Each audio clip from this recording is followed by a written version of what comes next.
In this video, I'm going to show you how to replace your rear cup holder on this Toyota 4Runner. Let's get started.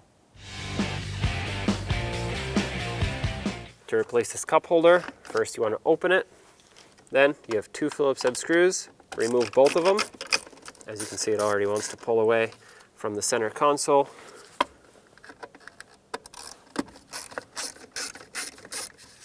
These are pretty short, try not to drop them in there.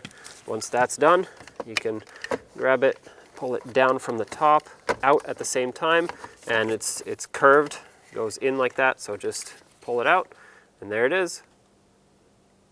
Now if you had your new one, it would come closed, so you'd have to open it. That way you can access the two mounting screws, slide it down, and has two little tabs at the top. They lock in. They're not going to be very strong, so it's just enough to hold it in place for you to put the two screws in.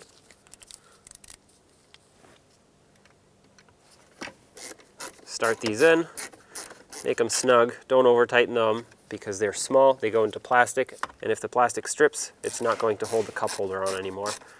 So with both of these snug, test it out, everything works just fine, there you have it. When only the best will do, demand TRQ. The only company that lets you view before you do. TRQ is committed to offering the highest quality aftermarket auto parts that are engineered for peace of mind. Thanks for using and viewing with TRQ.